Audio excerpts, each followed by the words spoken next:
A seat for Elizabeth. Part 1. The birthday. The city had given her a perfect day. A soft July breeze moved through the trees like a secret.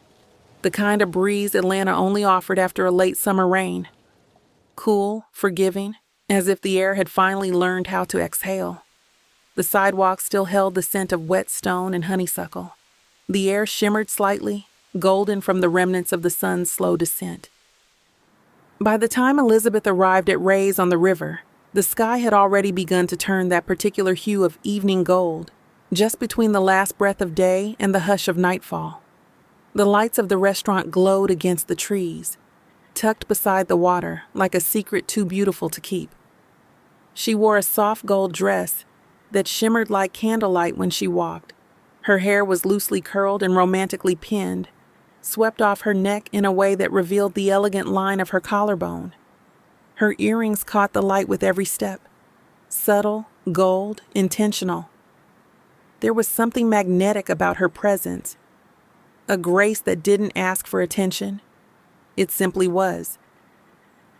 As she stepped inside, the warm hum of clinking glassware and soft jazz greeted her like an old friend. 24 guests, a curated list of people who mattered, people who had seen her rise, fall, and start again. Some had flown in, others had driven across town with cakes or candles or secret toasts.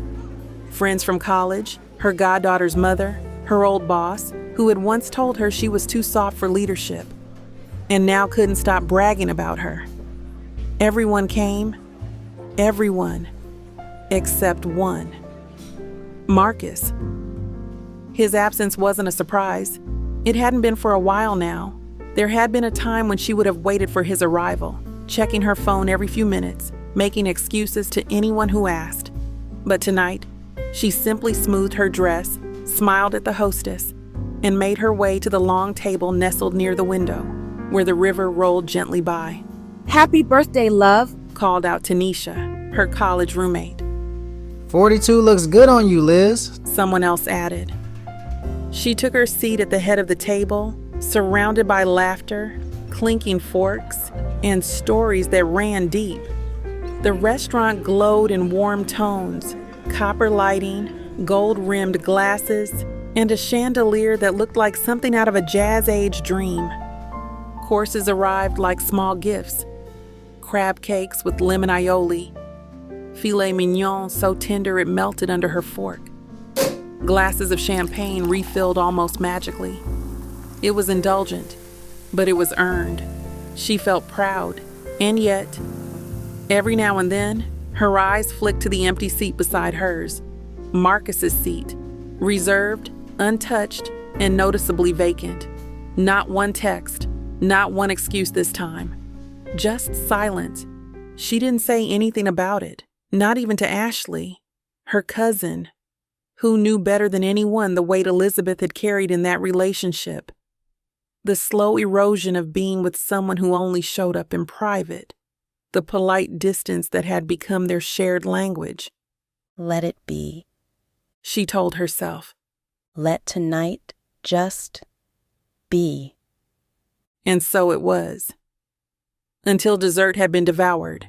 Crème brûlée, cracked with delicate spoons, laughter bubbling like Prosecco. And the server returned with a discreet dilemma.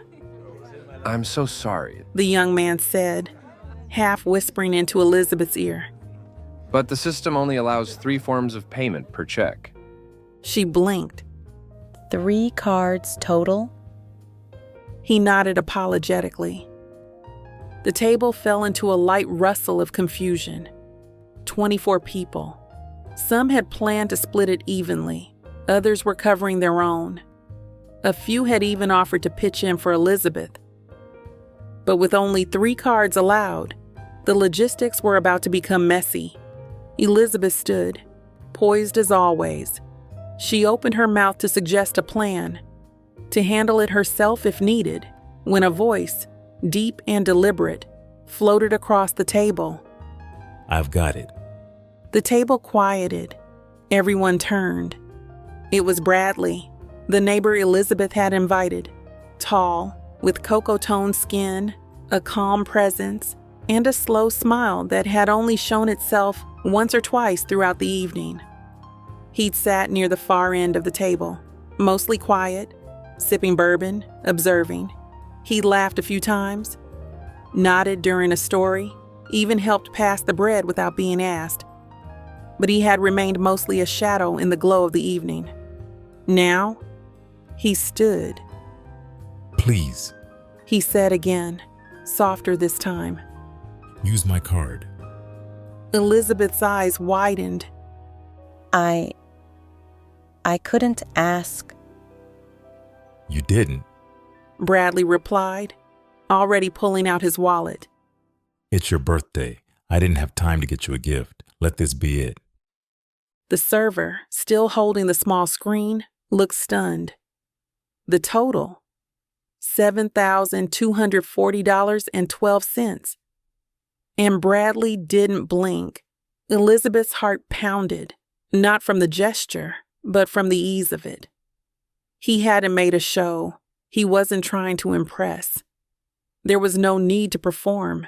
It was generous, uncomplicated. Are you sure? She asked, her voice barely above a whisper. I'm sure. He said, locking eyes with her. No one should pay on their own birthday. She stood frozen for a moment, unsure of how to respond. But something inside her, something tired of overthinking, of questioning the worth of gestures, of managing every feeling in the room, just said yes. Thank you. She whispered. Happy birthday. He said back. And just like that, it was done. The table slowly filled again with chatter. Some guests laughed, teased Bradley playfully, clinked glasses. The tension dissolved. The check was settled. Hugs were exchanged. Uber rides ordered. Lipstick reapplied. Elizabeth slipped outside. The river was darker now. The moon reflected like a silver whisper across its ripples. The cool air felt like silk against her arms.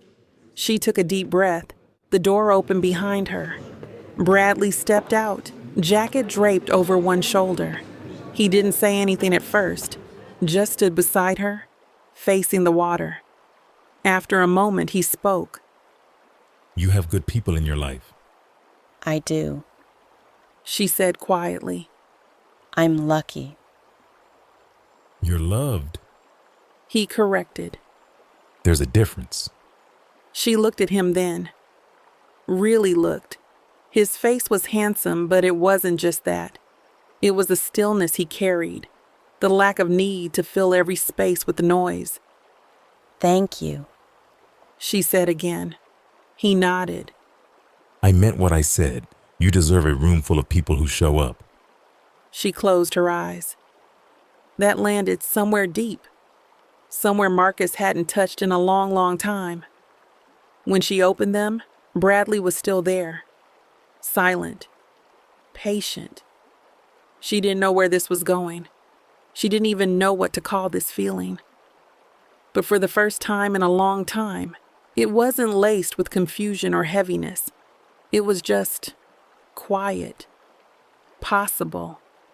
And maybe for now, that was enough.